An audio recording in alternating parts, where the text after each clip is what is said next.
Why take one vacation with the family when you could take all of them? With Royal Caribbean, you don't just go to the beach. You visit a private island and race down the tallest water slide in North America. You don't just go for a road trip. You ATV and zip line through the jungle. You don't just go somewhere new. You rappel down waterfalls and discover ancient temples. Because this isn't just any vacation. This is all the vacations. Come seek the Royal Caribbean. Ships Registry, Bahamas. Hey gang, it's Monday, and that means it's time for another episode of Ranching Reboot, the podcast that reboots your thinking about farming, ranching, food systems, and the people that operate them. I'm your host, Brian Alexander, and this is episode 153. This episode marks 3-year anniversary of the Ranching Reboot podcast, and if you've been here since the beginning, thank you so much from the bottom of my heart. If you haven't, there's a lot of great content available in the last 152 episodes, plus the bonuses. So make sure you go check out some of that earlier stuff. There's a lot of great podcasts there. I want to give a special shout out this month to Brazos Siebert. Thank you for your support on Patreon. This episode sponsored by Land Trust. Discover the future of land stewardship with landtrust.com, where landowners and outdoor enthusiasts unite for conservation and adventure. Landowners, diversify your income by sharing your land with vetted hunters and nature lovers who respect your legacy. Outdoor enthusiasts, gain access to private, conserved lands for authentic experience. At Ranching Reboot, we value sustainable land use and conservation. Land Trust aligns with our mission, offering a platform to support land health and local ecosystems while generating additional income. Join the movement at Land Trust. Together, we can ensure the prosperity of our land for generations. That's landtrust.com/reboot. Reconnect, respect, and regenerate. That's landtrust.com/reboot, or just click the link in the show notes. My guests today hail from the Ozarks of Missouri, and as usual, we start off with some history and background, and then we dive right in. Ann and Bob Demerath raise grass-fed and finished beef with South Pole cattle. Now, guys, I got to tell you, you don't want to miss this one. Ann and Bob has some shocking results you can't miss. The study we've all been waiting for, the study about the nutrient density of regeneratively raised grass-fed beef compared to grocery store beef. It's all coming right up on this episode of Ranching Reboot. Here we go.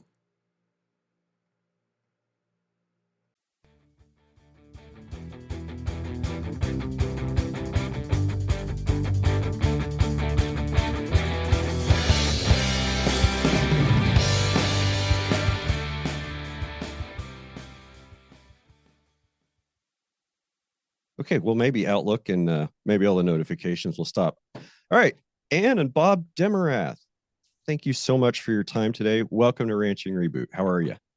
Good. Good. How are you, Brian? I'm really good.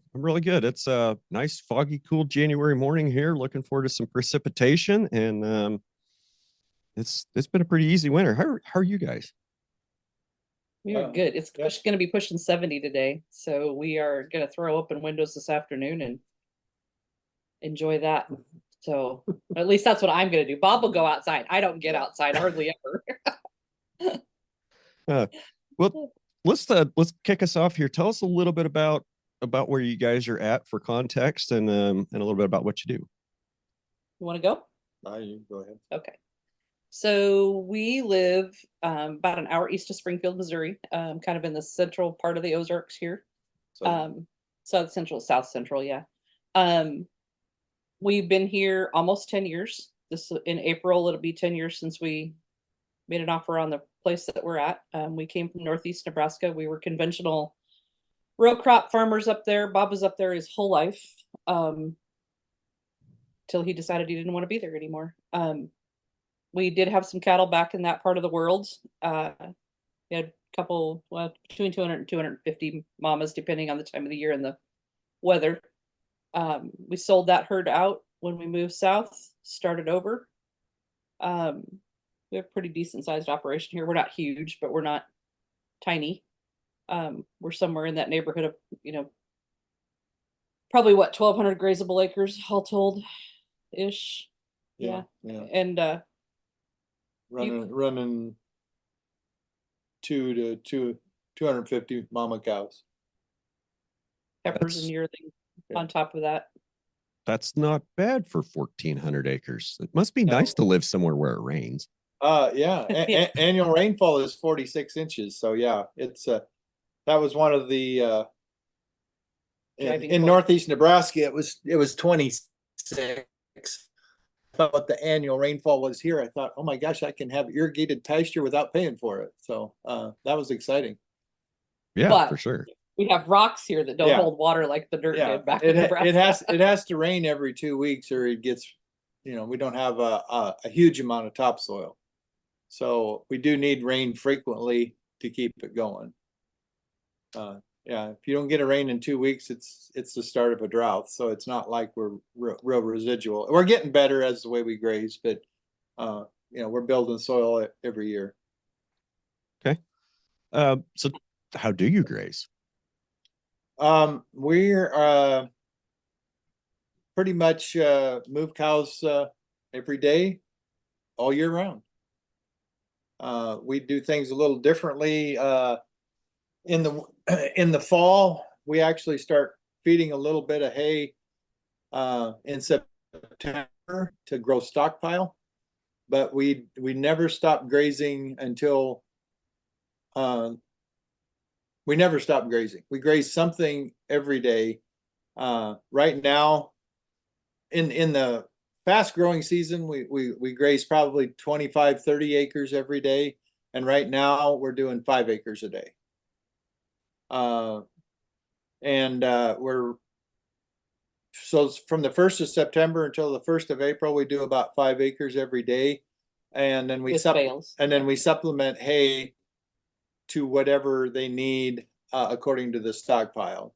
We're running pretty close to 400 and some animal units, and for the most part we can get by on about 3 bales of hay a day. Okay, I can't do math quite that fast. That's not a lot. No, they're great. If we had 10 or 12 acres, I don't think we could probably not hay at all from most places where our stockpile is for that, because we since we're not, it's been a long time since we've been back around when we slow up in September, so it gets a good chance to grow. And so I like watching them graze every day. Something green, and because we buy all our hay, we're not, most of the time it's halfway good quality, but we're really not sure. So I like to have them graze every day. So we do graze every day all year round. Okay. You said that you're doing lower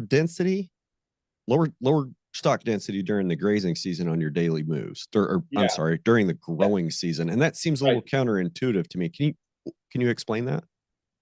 Why? Yeah. To keep it in a vegetative state. We try, and it grows faster if you don't take it as short. So we're just trying to keep ahead of it and not let it get too seedy or anything. So we want to go around and just we're basically selective grazing for the first. You're basically clipping it high and moving on. There, sometimes they're like, you get in late May and stuff when it's growing really fast, you're not hardly taking anything, and you're just boom bang and you're gone. But it grows back so much faster the more plant you leave behind. We've been doing this for a little while now, and adjusting as we go along, and this seems to be working the best. If we can go out in the spring at like 35 days around the whole farm, around the whole ranch, Okay. and then start over, and then as it starts to dry or get drier, then we slow up and take a little more and give it a little more chance for the rain to come or to regrow. So up until usually, there's no set rules, obviously, because every year is different, but I would say on average we probably do that really fast rotation up until about the 1st of July, and then we usually slow them down a little bit. We might go to a 60-day rotation until the 1st of September, when we really slow them up to start growing stockpile. Okay. That makes sense. I was thinking about, like I think you suggested like a 35-day rest recovery period, Right. that you want to go around to stay in phase two. What's kind of like what would be the window for that, I guess, for your rest recovery period on a great year versus a terrible year? Well, as if you're basically all you do is you adjust according to rainfall. If I'm going around 35 days and it doesn't rain, obviously I'm going to get back around and I'm not going to have any feed. So we just adjust kind of. Yeah, it's like you kind of pump the brakes every now and then and make sure you might slow up for a few days and then you get 2-inch rain and you might pick it back up. Temperature makes a difference. Everything makes a difference. Yeah. 35 is minimum. It might be 40, 45. And then usually, like I said, if it turns real dry, we'll probably go at least 60, not longer, maybe 70. But we don't want to take it too short either in the growing season. In the wintertime, I don't care. I'll take it pretty short in the wintertime. Okay, now I got to know, what kind of grass, what kind of forages are you guys on? Primarily fescue. Okay. We are seeing some fun things pop up though. So to can I give them a little history of where we were at? So when we bought this place 10 years ago, it was a registered Angus operation and it was broken up into 91 paddocks. And they would just, to our knowledge anyway, the way it looked to us when we got here is they would just park cows in paddock number whatever, and that's where that cow would stay its entire existence. Well, they limited rotation. Yeah. They did some, but yeah, when you're doing specific bulls on specific cows, you need them separate. And I don't know if they ever mixed them back together. I don't know how. I don't know. There was quite a few feed bunks around, and there was a lot of places where you could have shot a snake at 100 yards pretty easy. Well, there was 10 of the concrete bunks and 15 hay feeders that came with the place, the circle hay feeders. So that tells you what they were doing. So they had like 91 herds. Yeah, something like that. So, could have, overgrazed and underutilized is how we referred to it for a while. And when we came here to start, Bob was doing 3-day rotations with the cattle. This dude loves his cows, man. He'd rather be out there with his cows most of the time than anybody else, with possibly the exception of me on some days. Some days he really likes me, and some days the cows are better choices. But we started doing 3 days, and then he went to an Ian Mitchell Innes school up at Greg Judy's. Okay. And he just came back and he's like, no, we need to do better. He said, we're going to move every day. And man, I tell you what, that difference between 3-day moves and daily moves, man, the stuff that comes up when you believe that. Yeah. I mean, it's incredible. And I was taking it too short. I was, 3-day moves. I was leaving them there plenty long. We had a little trouble with fescue foot and all that. Once we switched over to daily moves, we haven't had a fescue foot, or all our cows still have all their tail switches and all that stuff. So we're learning how to manage the fescue.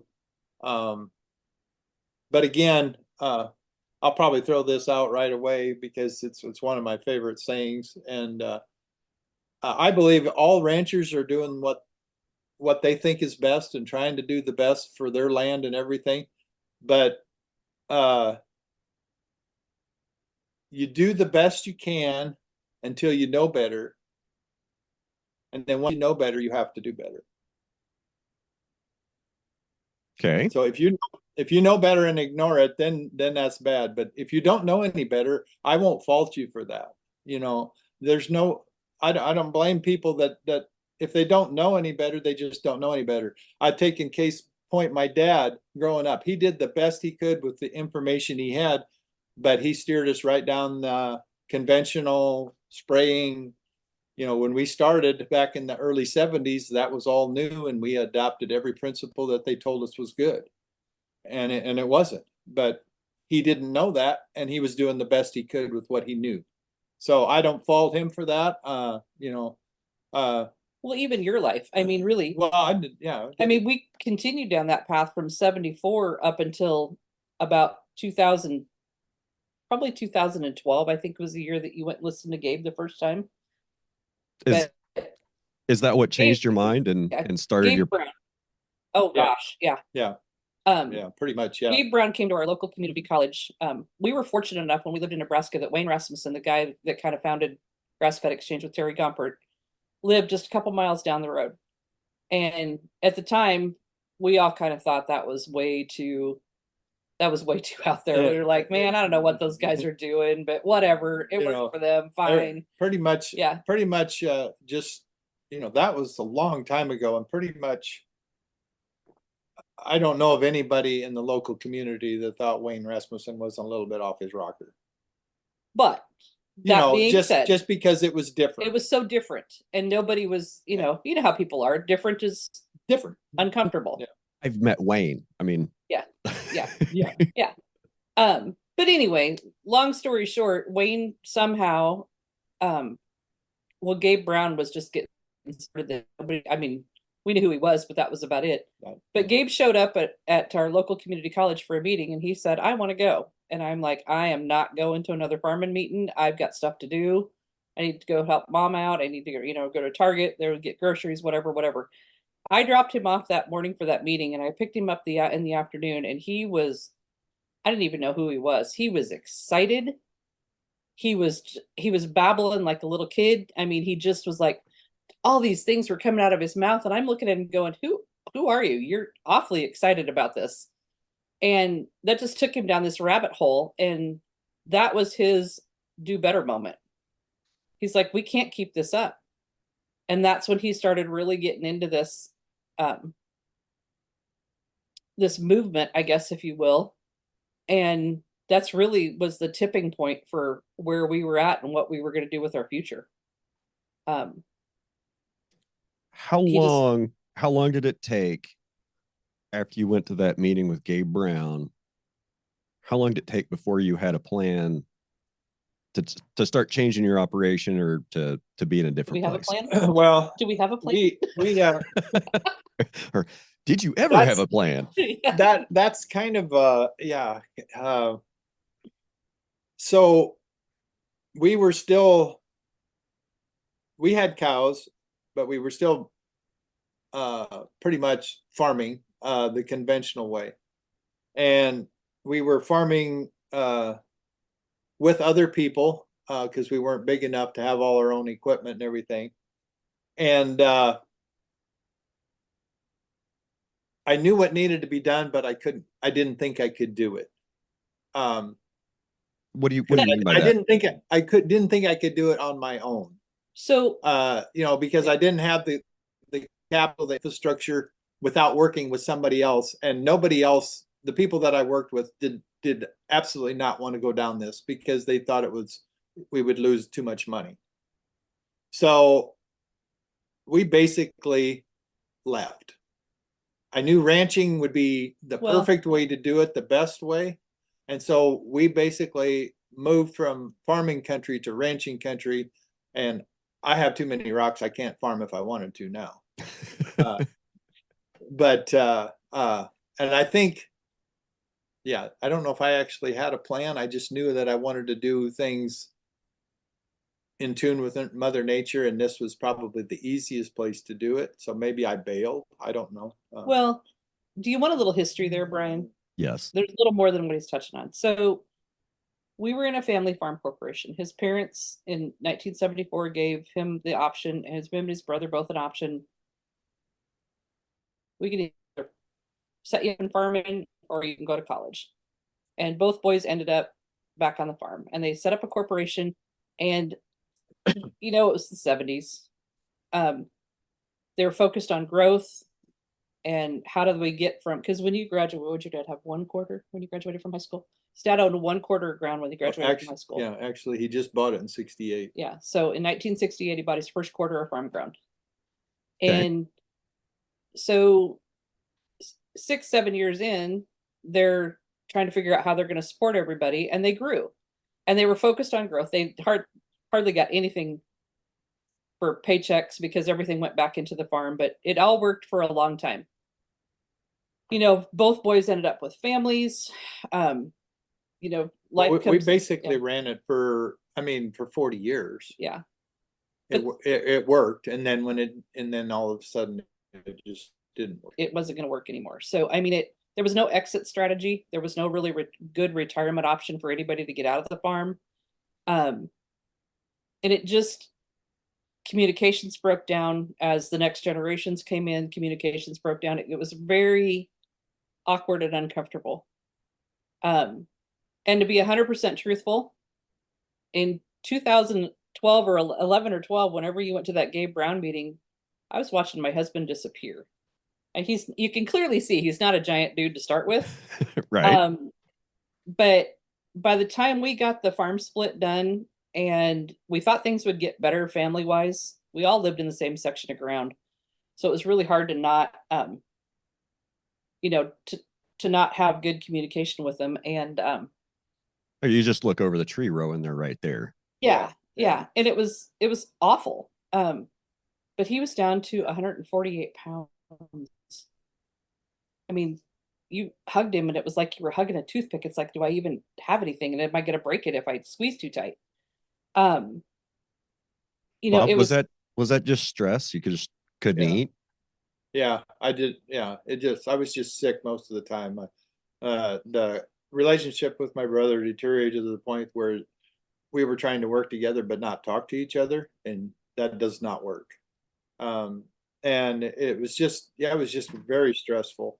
And then on top of that, in the back of my mind, I was doing things that I knew weren't sustainable to the soil and the earth, and yeah, it's just a overload of things that I just didn't think were right, and things just weren't going well. So yeah, basically just the stress. Yeah. So I wasn't sleeping very well. Obviously, you know, I go to bed at 11 or later, and then at 5 o'clock every morning. You know, if I get 5 or 6 hours, you know. And we moved down here, and I think the first night I slept down here, I slept for like 11 hours straight. It was like we just came to the place where we were supposed to be. Okay. So, I'm not sure. 11 hours of sleep in one night sounds like a distant dream. Well, it's easier when you don't have a lot of weight on your mind. I mean, if you know, and to be truthful, I mean, this move for us just changed us as people. I mean, we weren't honoring we weren't honoring a lifestyle that we could live with, really. Neither one of us were. We moved down here and things have just changed and opened up and exploded. Contacts have changed. And we also have another saying here: if it's too hard, God isn't in it. Okay. And yeah, basically we don't really I don't really stress about too much of anything. It's been an evolution or a process, but I've just come to the realization that, you know, I'm basically not in control anyway, and I'll do the best I can and to do what I need to do. But if things don't go the way I think they should go in the day, there's always tomorrow, and so it's not the end of the world like it used to be. Yeah, I just had the thought. That wet string, you know. I just had the thought. It's a lot easier for me to accept a failure or something that didn't work when I know I did everything I can. Yeah. But it was nature or God that was like, oh, this just isn't going to work. Yeah. And I think it's a lot easier to accept that when you've done everything that you think is right. It's a lot easier to accept that versus going out and spraying Roundup and trying to feel good about that. Right. Yeah. Yeah. Again, once you know better, you do better. You have to do better. And if you don't do better, then it eats on you. So, or it did me anyway. And I agree with your statement. Like, once you know better, you have to do better. The thing, and this isn't anything on you guys, but I mean, I keep going to conferences and meetings and seminars, and I don't know, sometimes you see the same guys there 4 or 5 years in a row and they're still asking the same questions. After you kind of get to know them, you ask them like, so what are you doing? Oh, I don't know. I'm still learning. I'm still researching. Like, I've been seeing you on the conference circuit for 5 years and you're still spraying everything. You're still stocking everything. Like, I don't get it. I don't get it. And so like, kind of like we were talking before the show. Okay. There's a lot of different like brand name grazing systems out there. There's a lot of different schools out there. And most of them are all teaching the same stuff, or they're all talking about the same stuff.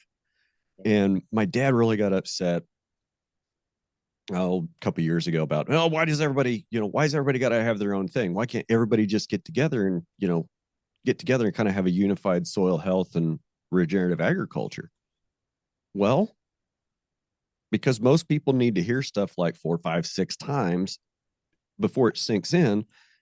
And the more hearing it from different perspectives is very, very helpful. Yeah. Too. Right. I agree. Well, I don't care whether you call it management intensive grazing or amp grazing or whatever. The principles are all the same. Yes, I agree with that. But everything is a little different, and you take a little bit from here and a little bit from there, and see what works on your place, and you go with that. I mean, what works on my place, obviously, like you said, you're not gonna be running that many cows on that many acres, but and it's a total different management system. If you had the same number of cows I had, you'd probably be moving them on 100 acres a day. You could be, or whatever. Yeah. It's all different, but it's all the same, if that makes sense. Yeah. And kind of another thing that's in my head right now is my friend Bob Kinford. He's been saying this a lot lately. Rotational grazing is not regenerative grazing. Just blindly having a rotation is not being regenerative. Just following a grazing plan is not being regenerative. In order to be regenerative, we need to be taking observations and constantly be making adjustments based on our observations and deviations from plan. Right. Yeah. Rotational grazing and adaptive grazing are a little bit different. You can't just say, and I'm really bad at that, because I like to have a system, and I like to know where everything's going to be at a specific time. But I will set up a grazing plan because there's only, if you're going around in 35 or 60 days, there's only 1 or 2 days that they're going to be close to the corral facilities if you need to do something, for a major event. So I kind of like to have those somewhat planned. Yes. Can it vary? Yes, it does vary. But I'm probably a little bit between the adaptive and the rotational. I'm probably on a little more system than I should be. We're bringing in a few extra people here to try and get me out of my ruts and stuff. And to give you some retirement time. With a little bit of different thinking, because I kind of get set in my ways, and I like to do things the same way. Really? So I've never noticed that. But I'm trying to be a lot more adaptive. Before by God, we had a plan. Yeah, we 4 or 5 years ago, it was Yep. it was 45 days year round, just bing, bing, bing. And that was rotational grazing. And now it's more adaptive. Like I said, when it turns dry, then that varies 1 year from the next when you slow it up or when you speed it up or whatever you do. And it's visual and adaptive more than just setting it up. I still think the most important thing is days of rest for your environment. So that's more, and of course that's what I adapt and base ours on. The more, if I've never been in a real arid environment, but you may pasture those once or twice a year in something like that. We're fortunate that we get rain, so we can do it a little different. I mean, Most of the time we get rain anyway. Yeah. 46 inches. I wouldn't even know what that looks like. It's wet. Yeah. You know what though? It's cool though to watch what, for me anyway, it's cool to watch it. So we do have our dry times. Traditionally the last few years, September's been a hard month because it's dry and it's crunchy and it's usually been hot. Now It's not this supposed last to one, be. yeah, not supposed to be that way, but we all know that weather patterns are changing. But it's fun to watch what happens when that little bit of rain pops in here, how fast this world that we live in here, how fast it recovers. A little bit of rain, just everything's like, the grass will perk right back up. It's just, and those are the things that I didn't notice back in Nebraska ever. But we're also, our soil and stuff is getting better every year. So we're holding more moisture. The drought is taking longer to affect us. When it does turn dry around here, they say you're 2 weeks away from a drought or 2 weeks away from a flood, depending upon the weather, because it can dry up that fast. And I'm seeing that once it quits raining, we've got a longer stretch now because we're holding water. That and the fact that our creeks don't flood out near as bad either. Our creeks are clear. When we do get a heavy rain, it's not near as mucky as it used to be and stuff like that, So it's observational. We're on pretty much a headwater, so most of the water that goes through the creeks right here on the place is the water from our ranch. There's not much coming from somebody else's, because it goes the other way once you get on the other side of our ranch. The water does. So that's kind of similar to how my place is.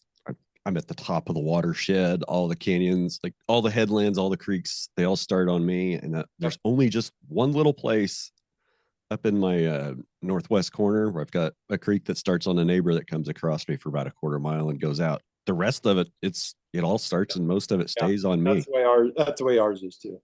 It's really cool to go to the downstream end where the creek flows off the ranch after we've had like an inch and a half rain. Yeah. And watch the creek come up like, I don't know, come up like 2 inches and still stay clear. Like that's the coolest thing ever, because I know all that rainwater is staying on the ranch in my soil. Yeah. And then we have a lot of springs here too. So it might rise down the road a little faster, but it's coming back up out of the ground instead of off the ground, if you know what I mean. With all the springs we have. Yeah. They'll start flowing again. Yeah, it's kind of a fun deal. I mean, like I said, it's this move. We never noticed things like that back there. This move, of course, we're a lot more in tune with what's going on. Yeah, a lot less distractions here. So yeah, it's been a fun ride for sure. Why take one vacation with the family when you could take all of them? With Royal Caribbean, you don't just go to the beach. You visit a private island and race down the tallest water slide in North America. You don't just go for a road trip. You ATV and zip line through the jungle. You don't just go somewhere new. You rappel down waterfalls and discover ancient temples. Because this isn't just any vacation. This is all the vacations. Come seek the Royal Caribbean. Ships Registry, Bahamas. Shipping can make or break a sale, so optimize how you ship your orders with ShipStation. They make it easy to automate and manage orders no matter how big your business grows. And they might even be able to help reduce shipping and warehouse costs. So optimize and keep up your momentum for growth with ShipStation. Sign up for your free 60-day trial now at ShipStation.com and use the code POD. That's ShipStation.com with the code POD. No, you said days of rest is most important. To me, it is. I don't know if that's. No, I'm not going to disagree with that at all. And, it's absolutely critical that plant has recovery time. Right. Yes. Before it gets rebitten and balancing that recovery time. I mean, I listen to you talk about, keeping your grass in phase 2, kind of late phase 2, stay in that vegetated phase.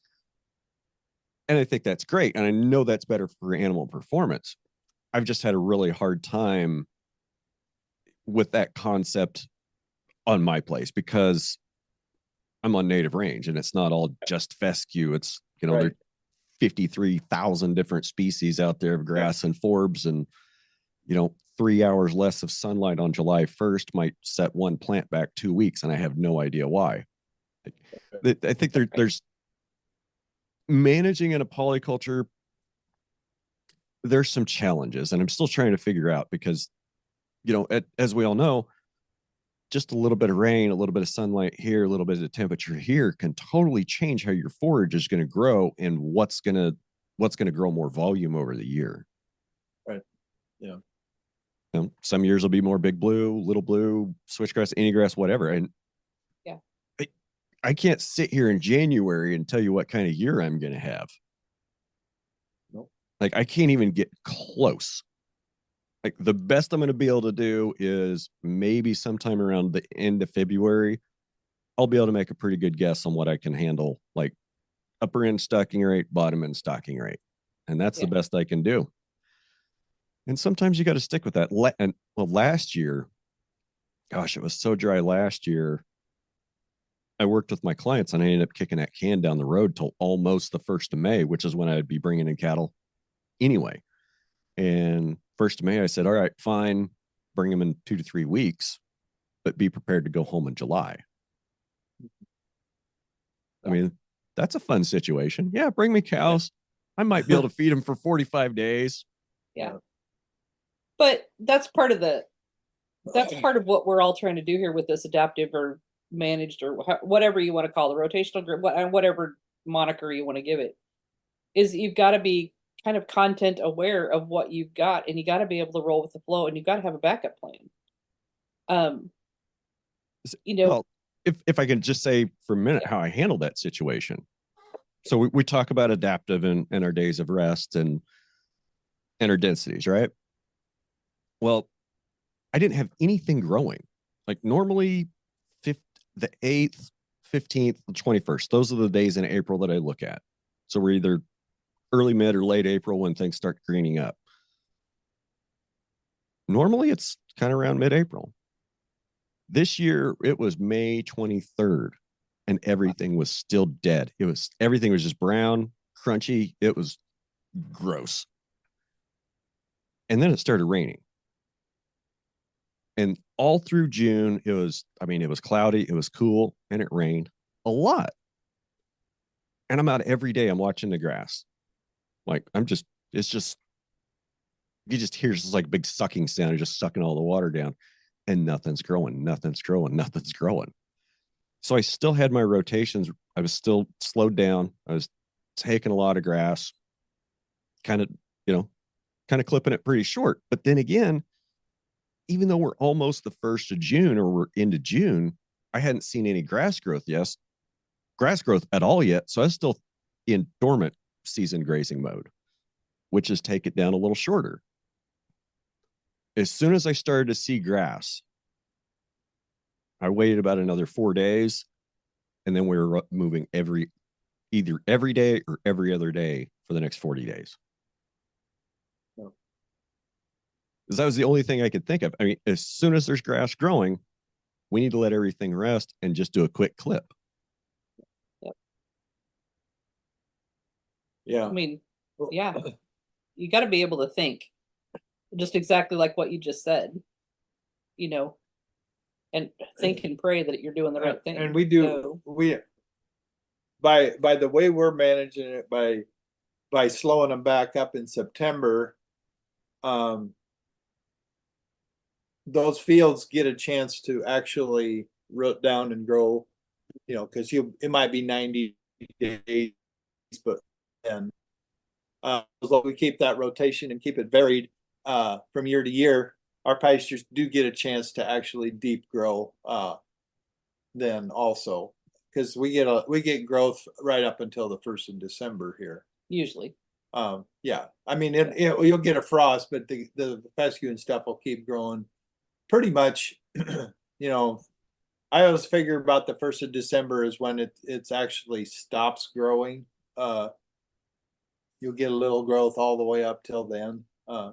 But see that all that stuff, like where I grazed fairly hard in September, that's got regrowth on it, but I won't graze that again until April, when I've got new grass coming in on with it. So I'll have a little bit of regrowth as I go around, and then like the stuff where I'm grazing now, of course, I won't be back there until May. So it'll have a good chance to regrow. So yeah, but so that's it. It works for here fairly well. Yeah. Okay. I don't know if we covered this or not. I know I just made a comment about it, about rest during the growing season versus rest during the dormant season. And so I said that, I take it down a little shorter during the dormant season. And I could get into the reasons and logic behind that, but just like the short end of it is, I just feel it's really hard to overgraze a plant that's dormant for the season and it doesn't have any active growth points. That's my theory too. I figured, I don't think I'm hurting anything, and I'm taking it obviously very short. If I'm feeding 3 bales of hay and 5 acres and having 400 animal units, there's nothing left out there basically. I mean, there's no bare soil, but it's pretty darn close. I don't want any bare spots, obviously, but and I also you got to watch your animal condition too. Obviously you don't want to make them too hungry or have them losing weight or whatever. Right. Because they all still have calves on them right now. I don't wean until 300 and some days, so we're not weaning spring calves until middle of February. Okay. How many of them have weaned themselves when you bring them in February? About 3/4 of them, probably half to 3/4, I would say. That pretty much tracks with my experience of leaving them 10 months on the cow over winter. Yeah. So just to go backwards a little bit, the reason I started to get unafraid of overgrazing in the dormant season is all the burning that we've done. All right. Look, I know I talk about burning all the time on a podcast. I'm not going to spend a lot of time on it today, but when we burn here in the Red Hills, it's usually late March or April, sometimes down to the 1st of May. And, if we burn on the 1st of May, sometimes it's a little difficult because the cheat in the cool season grass is coming. And about halfway between you and me, we got the Flint Hills, where they burn 1.5 million to 2 million acres every year. And you think about what that is. And when you're burning, you take all the above ground biomass and you completely defoliate it.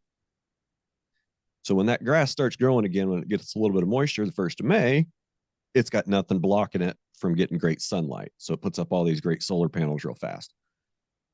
So a complete defoliation event towards the end of the dormant season stimulates new growth next season, is what I learned from that. Okay. Well, I mean, if I take a paddock down a little short in the wintertime, as long as it gets moisture and 2 weeks without animals, it's perfect. Yeah. I never thought of it that way, but again, the logic is pretty much similar. If there's no photocell out there to grab, I mean, it's all dormant, like you said. There's no the leaf matter doesn't really matter, because at least that's my opinion. I'm not a plant guy that much, but if there's no green leaf matter to absorb the sunlight, if it's all dead anyway, what's it going to hurt to take it off? As long as you don't take it down so that you got bare ground erosion and that kind of stuff, or right. You got to leave a cover, obviously, but I mean, if they're ripping up your plant crowns, yes, you should have moved them 2 weeks ago. Yeah. But I mean, like what we're doing, we're just moving them every day. Very seldom. Like if we got a 60-acre pasture, obviously we're stripping it a lot, but they don't really go back and read on the other one. That even though they've got to have access to it, because they just keep moving forward. And then I don't have a problem with it. I don't know. I haven't seen any detrimental effects. Let's just put it that way. I think it greens up a little faster, like you said, and things get going. So once we hit the 1st of April, we just take off. If pretty much growth, account. I mean, we can. It varies. It doesn't vary much with 10 days, 5 or 6 days off of the 1st of April. I don't think I've almost always increased my speed and took off at either late March or early April. I don't wait very long because it usually rains and it's growing like crazy. And if you don't get started, you might think you're starting too soon, but by the time you get to the last one, it's going. So it's kind of a, again, experience judgment thing. Yeah, and you have to be prepared to be wrong. Yes. Yeah. And admit that you made like a catastrophic error in your grazing planning, which I've done more than once. I think everybody has. Yeah. All right. Yeah.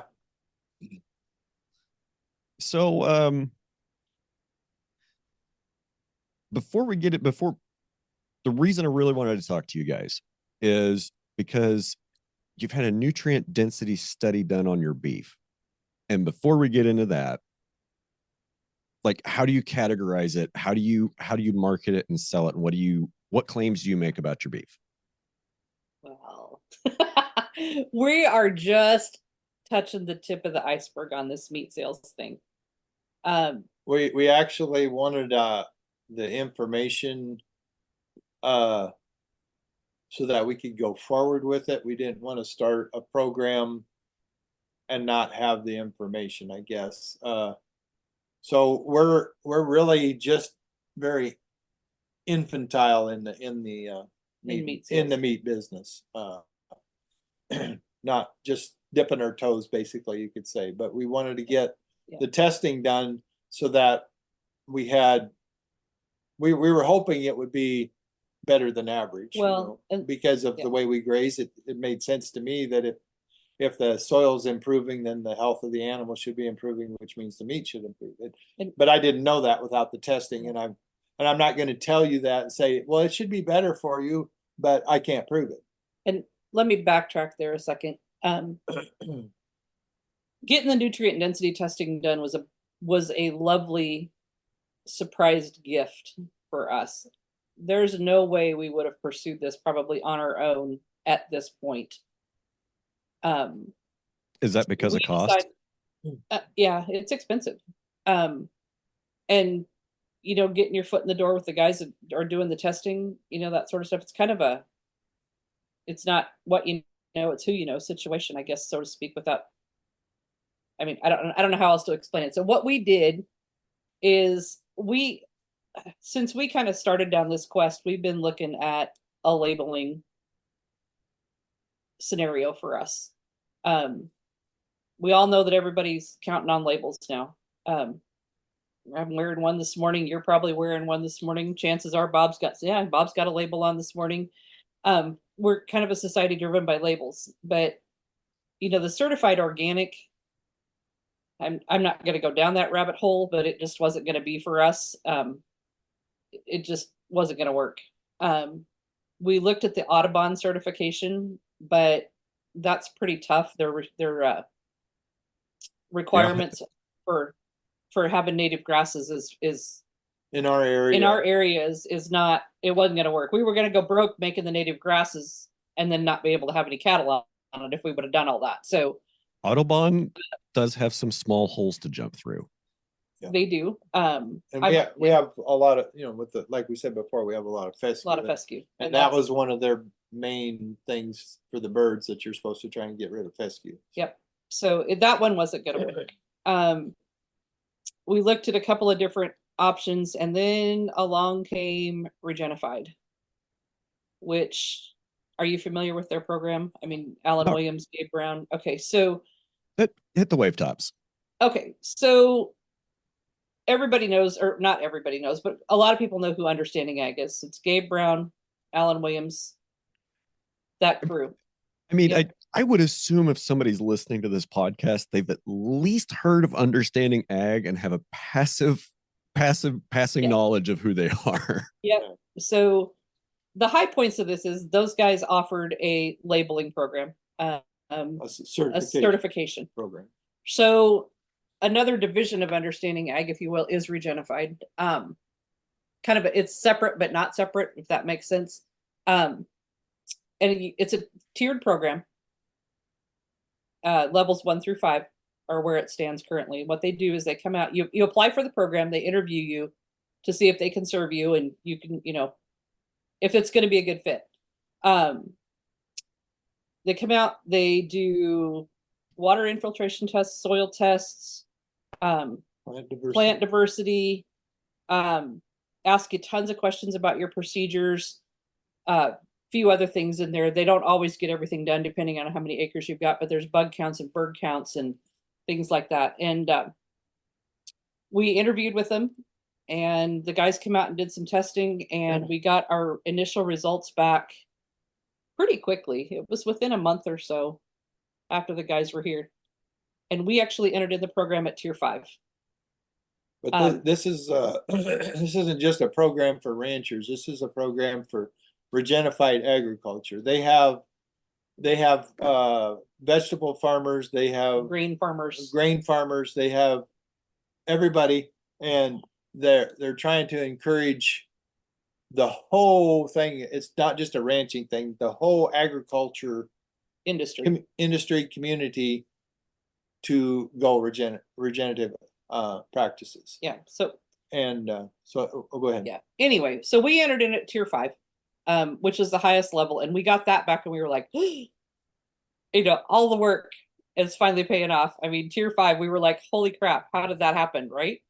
And then through that tier 5 certification, Regenified actually offered us the nutrient density testing. They facilitated it, they handled it, it was them. We got those results back, and we're completely blown away at the results.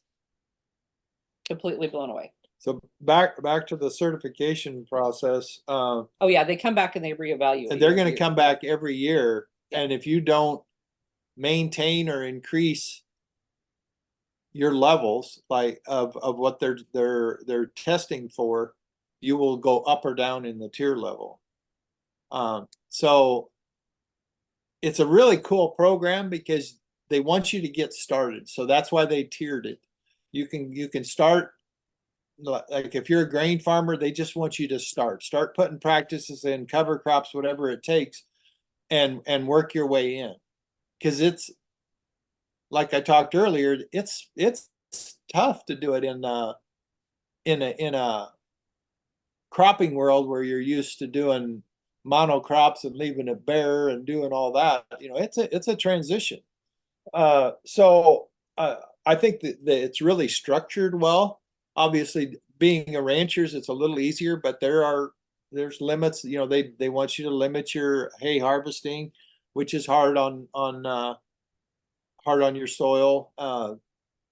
So yeah, the regenerative practices are really encouraged, and you can just keep going and work your way up from there. But you can't just sit on your laurels and say, well, this is good enough. Well, we got it. Yeah, we got it. I've got it and we're done. Yeah. Because if you don't try and keep getting better, which we all want to do, you're always playing with the formula and trying to improve it. So I think it's a great program. It lined up with what our vision is as far as soil health and the improvement of the planet, and honoring the creator that gave us this land to work with for this short period of time, and to leave it better for the next generation. So it lined up with us, and their vision and our vision, I think, are very, very similar. So that's why we were so excited about it. Awesome. I have my recertification paperwork for Audubon right here. It's gonna have to take care of that later today. Yeah. So anyway, when the nutrient density testing came back, we've been sitting on it now for probably 6 weeks, maybe. How hard has it been to sit on those results and not just be streaming them everywhere? Our friends and family are probably sick of seeing the little files that we whip out on our phones whenever they're around. We're going to release our results publicly here very, very, very shortly. We had intended on getting it done this week, but we were just coming off a pretty busy time. So hopefully we're going to get our little video shot and get it out there. The final results for the whole public to see, but it's I don't want to seem dramatic, but it was kind of staggering to us to actually see how good and how good for you the meat is. But I've got to ask, is there an apples to apples comparison? Like, do you have any of that data? Yeah. Yes. So what they did is they tested our beef, which is grass-fed, grass-finished. Now that grass-finished, let me clarify that because that gets people all excited. I don't think ours were grass-finished. What do you call finished? Well, I fed cattle on corn, and I know what a fat looks like. Yeah. And I don't think they were to me, in my opinion, I don't know if they were finished to have the right marbling and that kind of they're stuff. Awful good. They're good. But you're also comparing corn fed to grass fed. So in my mind, and they were darn close. Yeah. Let's put it that way. I'm probably going to get myself into trouble from saying this. Okay, but I'm going to say it anyway because it's my podcast and that's what I do. I don't think there's such a thing as, quote, grass finished. There's just an animal that's been on pasture on grass its whole life. Finished is what you call an animal in a feedlot that has been fed to diabetic organ failure. They're finished because if you don't process them, they're going to die from organ failure. Like that's what finished is to me. Okay. All right. Well, I would agree. I would say there's a more degree of marbling that you can aim for. Let's go with that. With different plant diversities. With that line. I think if you watch for fat on the tailhead and stuff like that, some of ours do great on just what we have, and some of them do not. So I would say, I mean, not that they do terrible, it's just that they don't have that quite the marbling that, one's going to be a little bit of different genetics. Our genetics are not all the same. We have several different species or different varieties of cattle here, so it runs different, but it's getting, as we go about it, it's getting better. But got a real rabbit hole here. Yeah, the finished thing. I don't know if you, I don't know how to describe. It's just an eye thing that you can see, where they've got little fat things around their tail or on their hip bones, and some of them don't, but they've been around long enough that they should be ready to go, so they go. Yeah. Anyway, they're all grass fed, and growing up, raising a lot of corn and finishing cattle on corn. I used to really bash the grass fed because I thought it tastes funny. Well, it does taste different. I'll grant you that. I don't think it tastes funny. I think it actually has more flavor. It's got a higher flavor profile. Flavor of place. Yes. I believe the flavor is different, and I think it's a richer, more a better flavor. But that's again your opinions. That's your opinion. When you eat your own meat, and like you take a bite of it and you close your eyes, do you see a picture in your mind of where the last few paddocks that cow was in? Well, most of the time I'm just thinking it's pretty damn delicious. So No, probably not. um, But I know it's really hard to eat beef out now. Normally I'll eat pork or something different because the beef does not meet my palate taste, no matter where I go. let me go down a little side trail of what you just asked for. When I eat our meat, I know that that animal has lived its good and full and potential life, and it's been well cared for. And TIAA is on a mission. Why? Because 54% of Black Americans don't have enough savings to retire. So in collaboration with big-name artists like Wyclef Jean, TIAA released Paper Right, new music inspiring a new financial future. With 100% of streaming sales going to a nonprofit that teaches students how to invest. Stream Paper Right now and help close the gap. This episode is brought to you by JLL. Get an insider view into the world of commercial real estate with JLL's podcast, Trends and Insights, the Future of Commercial Real Estate. Whether you're curious about making cities more sustainable, the evolution of office space, or AI opportunities, this podcast will help keep you a step ahead. Tune in for candid conversations with business leaders about the biggest trends impacting how we live, work, and play. Subscribe to Trends and Insights now at jll.com/podcast. you know, it's had high quality forage its whole life. But do I see it? No. But knowing it's had proper care and feed its whole life is important to me. Yeah. Does that answer your question a little bit?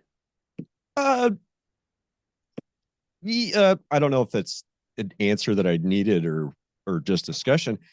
I think what I was kind of getting at is, I think I was just sitting here thinking, I think we have like parts of 5 or 6 different animals in our freezers right now.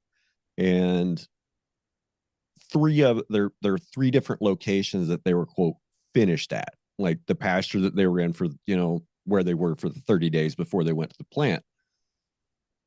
And all these animals, like, they subtly taste different.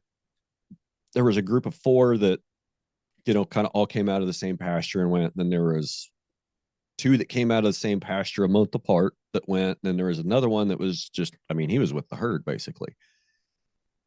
And they all taste a little bit different. And what I'm trying to get at, and it sounds a little hooky and a little woo-woo, is when I eat the meat, I know which one of the animals it was from, and I know which pasture it came out of by how it tastes. Yeah. So that's probably a little bit different between operations because ours are in every pasture. Well, what I'm saying is, like, the last couple of pastures that they were in. Yeah. Like, well, they're only in the last couple of pastures for 2 or 3 days. It's not like they're in the last pasture for a week or a month or whatever, because they're not in the same pasture. So they're getting the mix of everything on the ranch every day. So our difference between animals is probably not as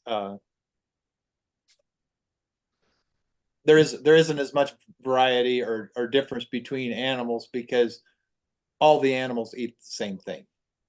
Does that make sense? Yeah, that makes sense. And maybe I don't have as much diversity either. No, probably not as much diversity as you have either. That's probably true. And I think some of the difference that I have with these different animals is when they were all processed, because it's that would make a difference. Yes. Yeah. What time of the year? Especially with us in the fescue and stuff. Yeah, it does make a little bit of difference. I think the only time I really want to harvest an animal is kind of August through October. Yeah. Well, we like to have the forage growing fairly well, so I don't mind July ones because they've been on really good grass for a couple months. I sent a couple at the end of July this year, and it kind of bit me because everything in June, we didn't really have a lot of growth in June. Yeah, you didn't have the growth. It's best if you have growth. Yeah. I only had maybe 2 or 3 weeks of gain on them at that, when they went to the plant. So they're a little small, but it is what it is. Yeah. Okay. But yeah, ours is probably a little more, the taste difference would be more seasonal than it would be different pastures, I guess. Okay, let's get back to the study. What does Okay. it say? I got to know what it says. So the study actually says that if you want the nuts and bolts of, okay, can I go backwards for just a second? Yeah. You asked about how they're comparing it. So what they did is they took our beef versus the average grass-fed beef. And I'm assuming, I don't know this for a fact without doing some questioning, but I'm assuming they just went and bought grass-fed beef from a grocery store for their comparison. Brian, I gotta pause for a second. Sorry. Okay. Well, we'll pause it. We can take a little break. Thanks. Yeah. Yep. Yeah. Every once in a while, we need a break. Okay. So let's recycle back to the meat study, the nutrient density study. Okay. So you asked earlier about the comparison. So I don't know where they got their two sample pieces of meat, but they compared us to regular grass-fed, like I'm assuming what you would buy like at Whole Foods is labeled grass-fed or whatever grocery store you go to. And then they compared us to conventional beef, which I'm assuming is feedlot. Okay. Regular ground beef, corn-fed, whatever you want to call it. So grocery store meat case. Yep, grocery store meat case. They tested it for lots of things. And the nuts and bolts of it really are that if you want the same nutrient density in your grocery store purchase versus our meat off of our ranch, you would have to eat 2.7 times the amount of meat. So our one hamburger versus 2.7 of others. To get the same, let's say the Just the same same amount nutrients. of protein or They measured the omega phytochemicals, however you want to say it. Yeah. Amino acids and cholesterols and fat and whatnot. Yep. Yeah. Yep. 2.7. That is shocking. Can you see that? I don't know. Is there too much glare? Yeah, there's too much glare.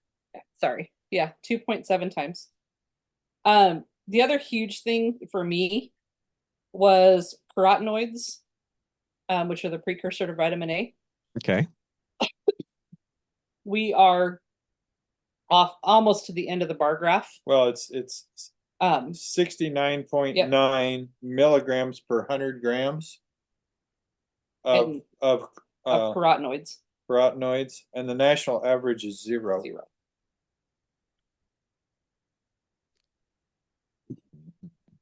Wow.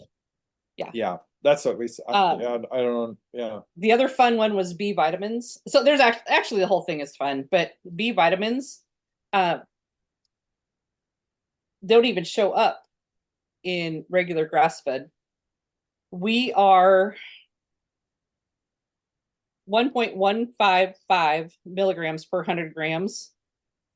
And in the national average, which is your conventionally fed beef, more than likely pushed through a feedlot where they're pushing rations and vitamins and all that other stuff.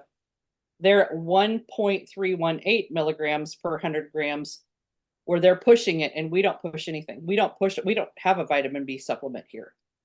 They're getting at everything they want out of the plant. Okay. So are you following that? Yeah. The omega-6 to 3. That's what everybody wants to know about. Right? We are 1.19 milligrams per 100 grams. Grass-fed average. And go to conventional. Well, if you go straight to conventional, they're 6.55 milligrams per 100 grams. Okay. Is this a lower is better or higher is better? Lower is better. Okay. Lower is better. This is your golf score. Yeah. Okay. It's 6 to 3. So if it's lower, it's better. Yep. So there you go. So ours is 1.19 and the average grass fed is 1.77. But it's crazy. But yeah, the study was done through the University of Utah. Stephen Van Vliet, or however I I'm sure that's not how you pronounce his last name.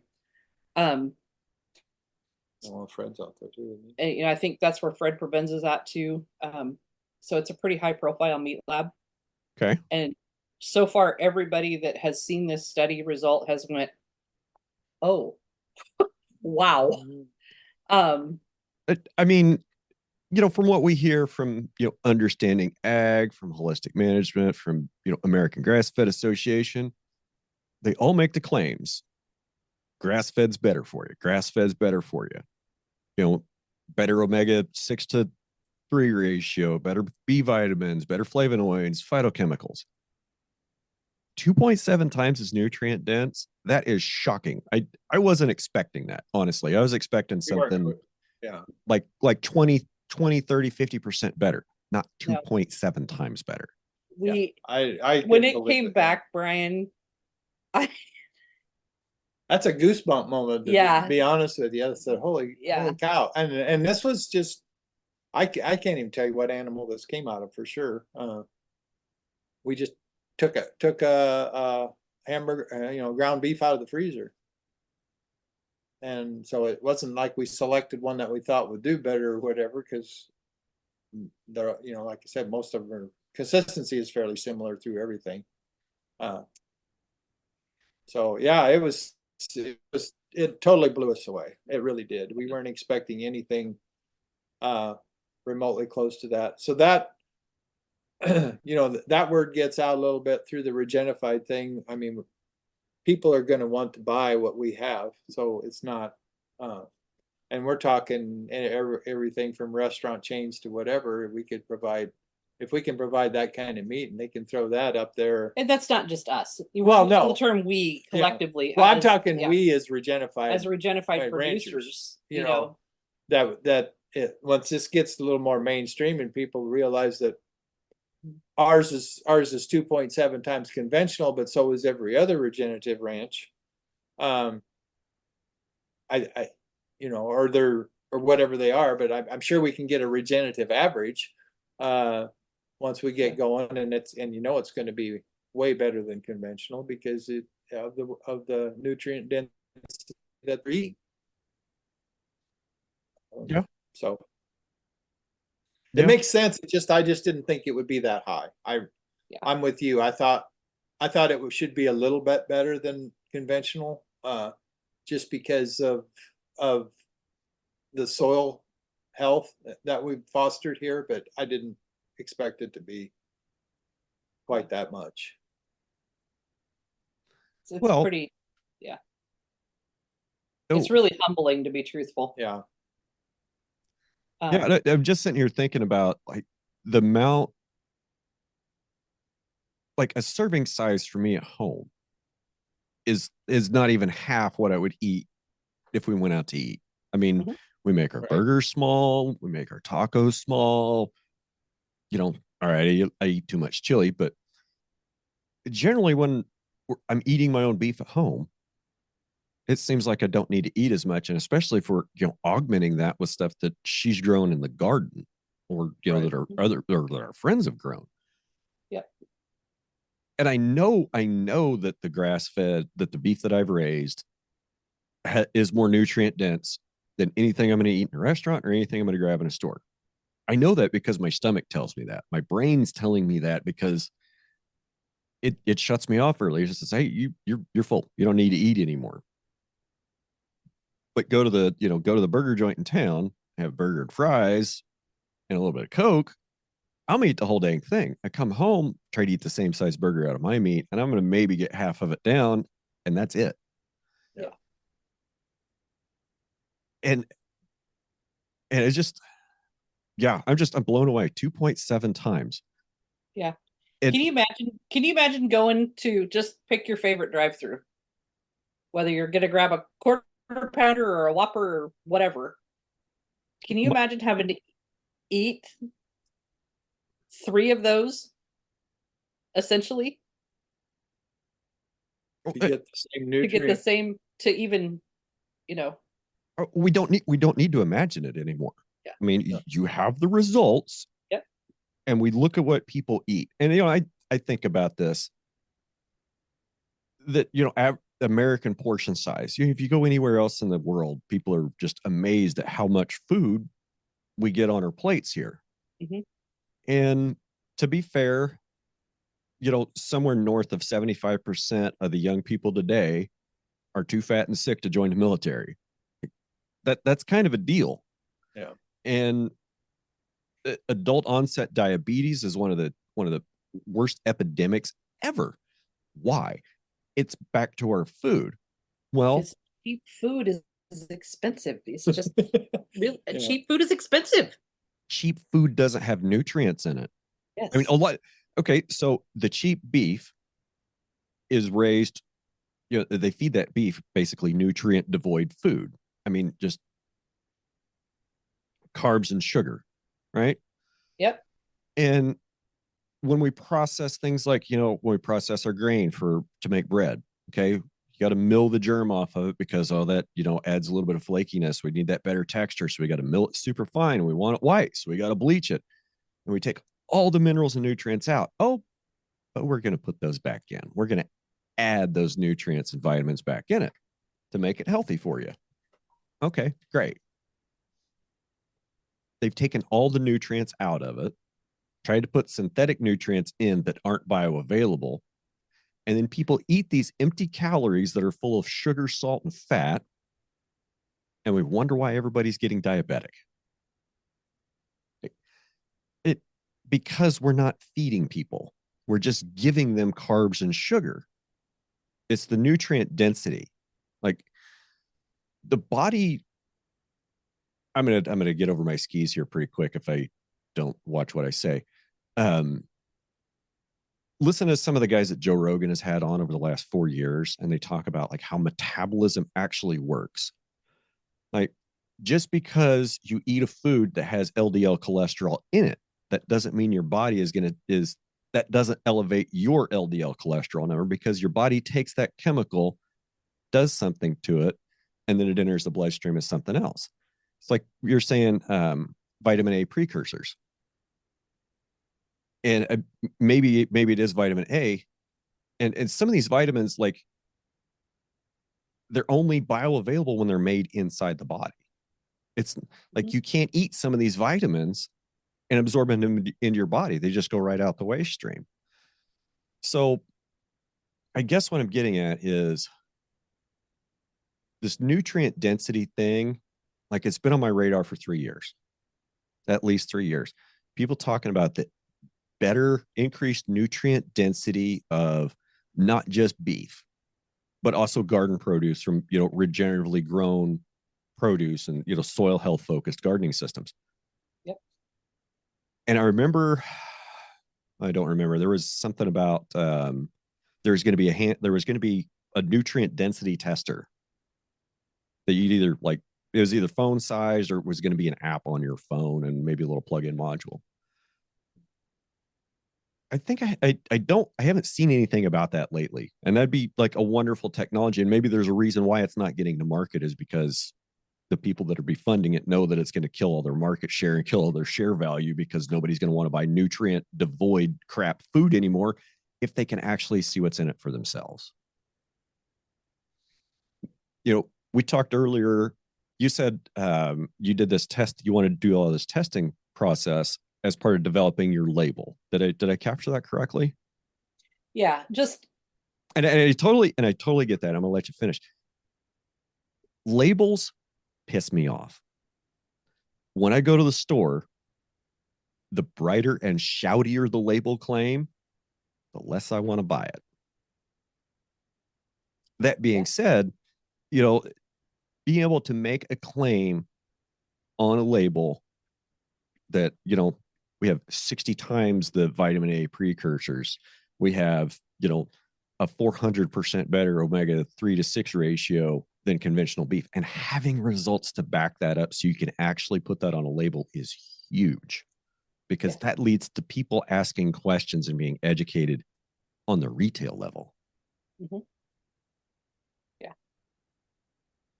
So back for us, what made us pursue that is, I mean, you live in an ag area too. Everybody and their dog has cows where we are at. And everybody and their dog has a freezer full of beef. And pretty soon, you know as well as I do that you've got last year's beef in there that's you still got 3/4 of it, and you got another 2 head that need to go to the locker, and holy crap, we need to have a fire sale.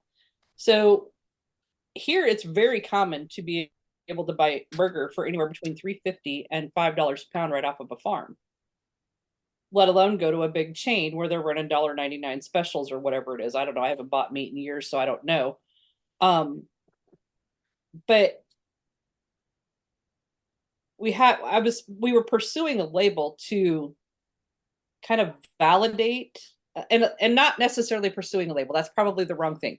Pursuing the proof that, look, we're out here busting our butts to give you a good product, and we can't go broke doing it, because if we keep going broke, we're not going to be here in a year or 5 or whatever.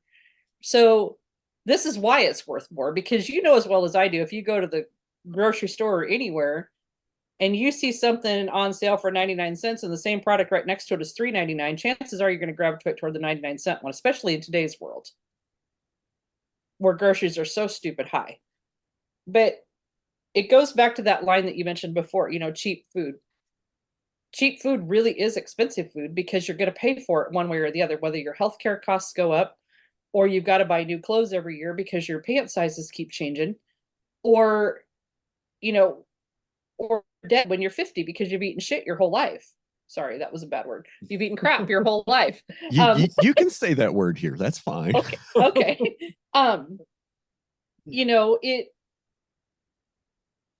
We needed the validation, I guess. Really. And again, I know you said you don't like labels, but we're driven by labels. I don't like the fact that anybody can just throw anything out there and not have it supported. Any different than the meat claim. Yeah, my meat's better than yours. Prove it. Okay. All my stuff is raised regeneratively. Prove it. Well, that's what we did. We basically did the regenerative labeling so that we could prove what we're doing. We've got the results. We got the test results. We got the water results. You want to see them? I'll share them with you. I am doing it. I'm not saying I'm doing it. I've got the results to say that I've done it, and that I am doing it, not that I've done it. But that's the importance of the label to me, is that it's proof of what third-party certified. Basically, and I believe it's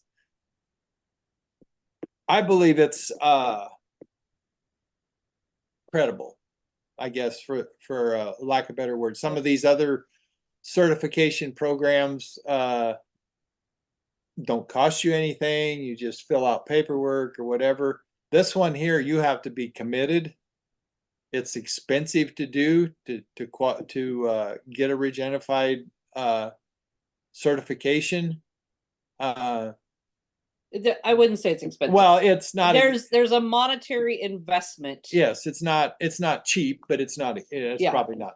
Yeah, that's probably not a great word. There's a monetary investment from the rancher's side as well to be involved. So it's more than just. Well, I'm going to fill out the paperwork and you give me a certificate and we're good to go.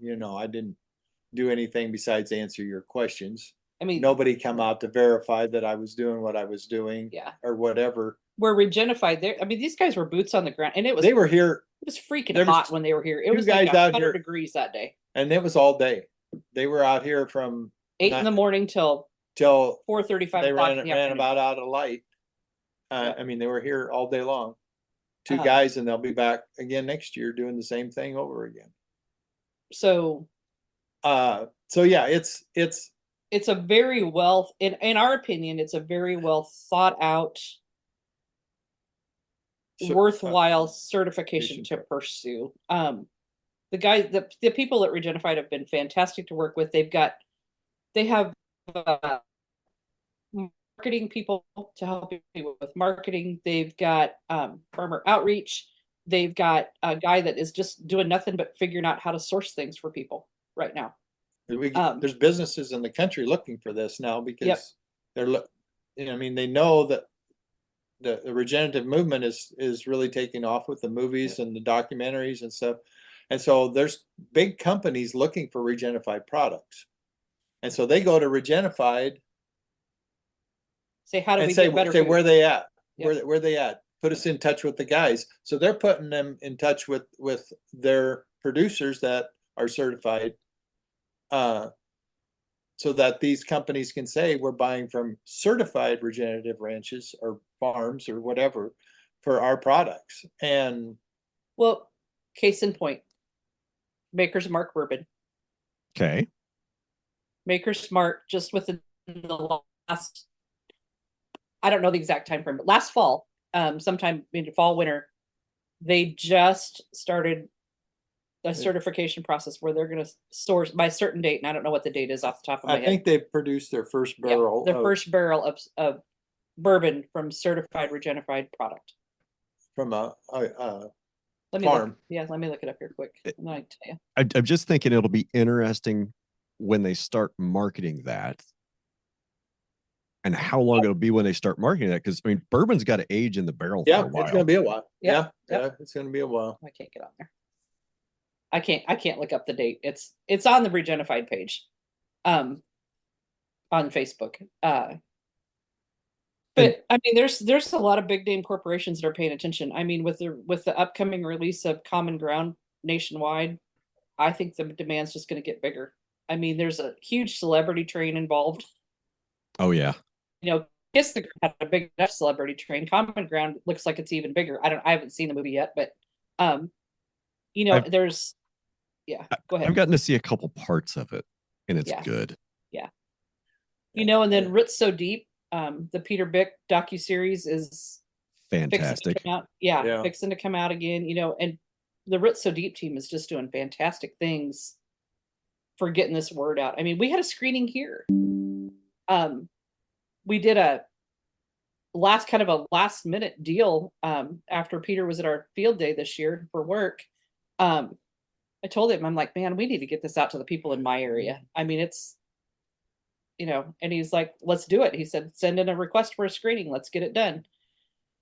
So within 4 weeks time of me meeting Peter, we had him here. And on a Monday night, the night before Halloween, in the middle of absolutely nowhere, Ozarks, Missouri, we had 125 plus people show up for a screening in a little church that was 20 miles from everywhere. And we fed them just a light dinner. We went into this little church sanctuary, and you could have heard a pin drop for 2 hours. And people were there till after 10 o'clock that night on a Monday night in the middle of nowhere. People are starving for this information. They want to know. And they want to know how to do better. I agree. It's a movement. It's a momentum. The movement is just gaining momentum, and we're getting more and more support all the time. More and more. I mean, these test results, I'm shocked. That maybe we can talk offline. If you would share a copy of that with me, just for my personal information, because I'd really want to look at it. I'd appreciate that. If you can't send it over yet, that's fine too. Yep. Yeah, that's amazing. I was expecting it to be better, not that much better. Just well, I'm glad we delighted you as well as us. Yeah, it was pretty much a shock for us, that's for sure. But yeah, it's the results started to filter in before we got the physical file back. The results were filtered in over the phone, and I'm telling you, every time the phone would ring, I'm like, you know, I mean, it was amazing to be able to. I mean, it was almost one of those pinch me moments, you know, like holy buckets. But that goes back to that statement that we said earlier, you know, if you got God in the middle of it, it's going to work out. And we've really changed our focus to work with what he's given us. So. This episode is brought to you by Carnegie Mellon's Tepper School of Business. Want to advance your career or switch fields? An MBA from Carnegie Mellon's Tepper School of Business can help. Earn your degree from a top-ranked business school with a thought-provoking curriculum, one-on-one leadership coaching, support from experienced career counselors, and full-time, online hybrid, and accelerated MBA formats. Join the intelligent future. Visit cmu.edu/Tepper to learn more. At least that's how it is for me. Well, Yeah, yeah, I think, but And it's really rewarding to see the land, the soil and stuff change and improve, and see the wildlife come back, I the mean, birds. we've got quail up the yin yang, deer about running us over here. We are attracting things, without trying. So that's fun. It's fun. It makes, and of course, moving a bunch of cows. People that have never done it don't realize how easy it is. Yeah, like, oh, I don't have time to move. I don't have time to move cows. Like, Hey, can you imagine? Somebody says, talking to a conventional rancher, and he said, well, how many cows you moving every day? And I said, well, there's about, between calves and everything, there's probably 400 animals or better, close to 500 in this group. He says, how long does it take you to move them? I said, well, if it's just the pasture right next door, about 15 minutes. It takes me longer to move the mineral feeders than it does the cattle, and I don't care if I went out there 2 hours after I moved into knee-deep grass. If I showed up out there, they'd move again. yep. You got to be careful about when you show up and Yeah. And how you go in and interact with them if you don't want them to move. Yep. It's tough because you got to listen to them moan and groan the whole time you're out there, whining like they're dying. It's and it's fun. I mean, there's nothing like letting them go through and shutting your rig off and hearing that grass get tore off. The It's munch. Yeah, you can just sit. I listen to that all day long. It is so cool, and this time of year, I get a big kick out of looking at the density too. You put 400 animal units on 5 acres, and they're just all out there, their heads down and just grazing away, and they're pretty thick. And then when they leave, they're leaving all their, That's like 80-some thousand pounds per acre. Yeah, it's not quite. It's not 100,000 pounds, but it's pretty thick out there. 80,000 pounds an acre on a daily. That's pretty good. That's pretty intense. Yeah. So we do that for well, I guess almost half the year. That's where we get our density and our high fertilizer usage, is between that September and then after that, then we're just flipping grass and trying to stay ahead of it. Soil. So, but yeah, it's a pretty picture. I like it anyway. I don't know. People like to see them spread out over a large area, and some people like to see them all jammed in small. So it was funny. We had a lady come to the ranch. We have a new kid that's working with us. And his daycare lady comes out here every day, and she drove past the first day, and she said, she pulled up here and she asked him, she said, are those cows supposed to be in that small of an area? It's like, they had the whole pasture to run over, but we just give them another 5 acres, and they were all. He was very concerned that they were trapped or something. And that's a question you'll only really get from somebody that doesn't know anything. Mm-hmm. Your neighbor that has cows, he's just going to really wonder, why in the hell they got them locked up between all those fences? Why are they standing shoulder to shoulder? Yeah. I got neighbors like that too. They don't listen to the podcast. No, I bet not. Most of ours won't listen to this one either. They so don't. No. But I mean, it's funny though. The people do. I mean, they're watching what you do, and I just hope somehow we need to get Peter Bick's docu-series out. It's coming. So that it's coming. Somehow we need to get it into the mainstream so that people can just, again, it's the same thing like we talked about with the certification process.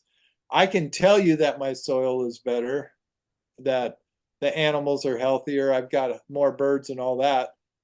But unless you come out and look, you're going to say, well, yeah, sure. He's just saying that. Yeah. Well, the Peter's film says it right there. I mean, it's black and white. It's got the facts. It's got the carbon. It's got everything. It's got the science behind what we do. And I think that to me was about as exciting as anything. The actual physical documentation. We can see it. You and I both can see what's going on. And you know it's out there. But to actually have somebody document it and prove it is amazing. Just absolutely amazing. And that's why we were so excited about getting him here and getting him out into the public a little more. Yeah. And I don't know what the answer is, because some people just don't want to hear the message too. But it's gaining traction. I mean, if you look at the views on the YouTube stuff that Peter's got out there, and the Instagram stuff and the socials and stuff like that, it's just exploding, and the screenings are picking up. He's doing another screening here in the Columbia, Missouri area on the 19th of March. And I'm expecting we'll fill that venue. And like I said, there's, just tons and tons and tons of stuff that's happening out there, and people are catching on. But like you said, to have that quantified, the way it's quantified and written so deep it's kind of irrefutable. You can't really, you can't really debate it, because it's so black and so white and so easy to understand. Well, I think some of it is backlash from carbon cowboys and people saying, well, you got to prove it. Or, well, that's just that one place. The guy next door is doing it just as good, and he never moves his cows. Right. So going back and trying to find places side by side as apples to apples, regenerative versus conventional, and doing the testing like he's done. Yeah. And the testing like you guys have done, like it's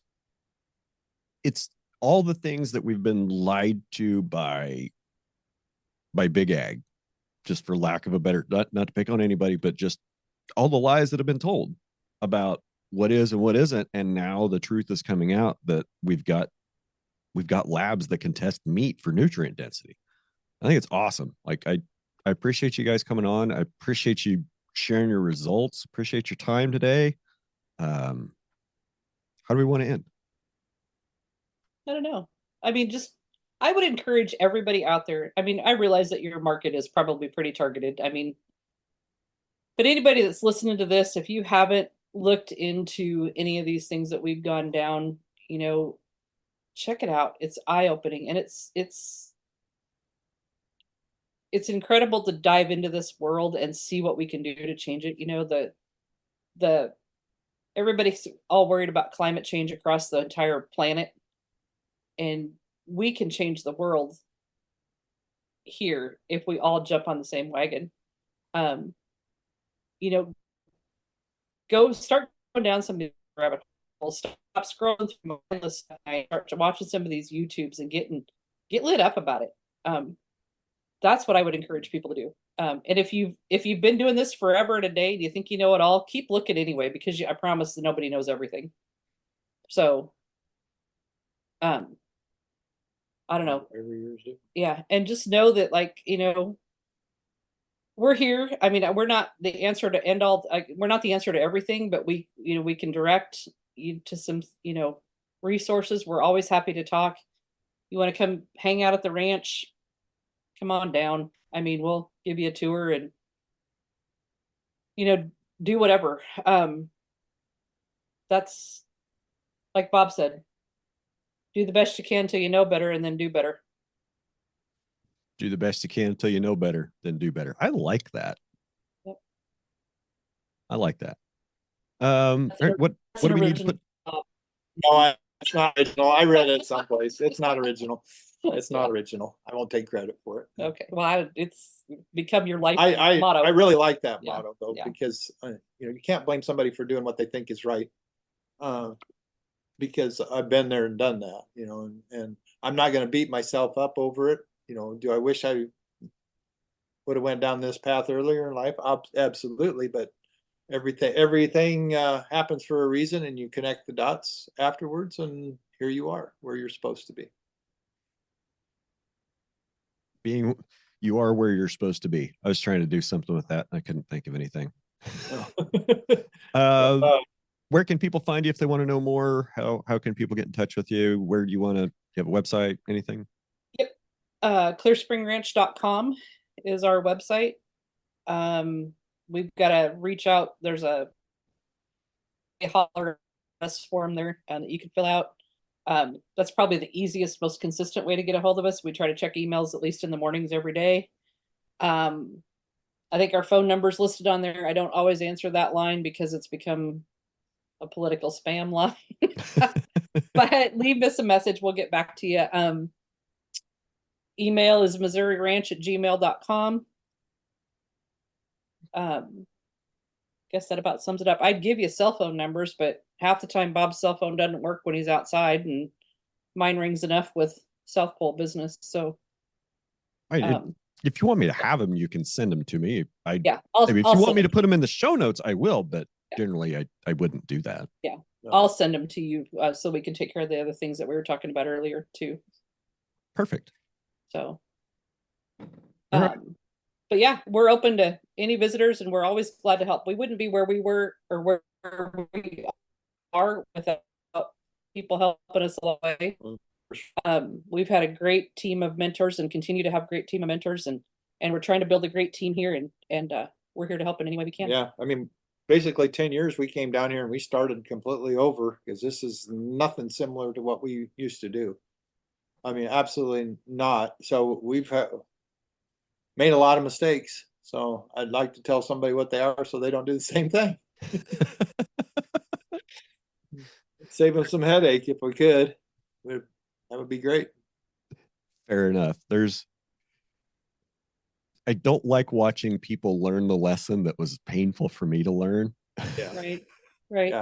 Yeah. But sometimes you just have to watch that. Sometimes you have to let them do it. That's true. That's true. Yep. Very true. Sometimes you got to get out of the way, for sure. All right. I think that's a great place to end. I think we're going to get out of the way and let y'all have a go have a great week. So you too. Hey, I'll message you those phone numbers. Awesome. Thanks, Brian. Yep. See ya. Have a great week. You too.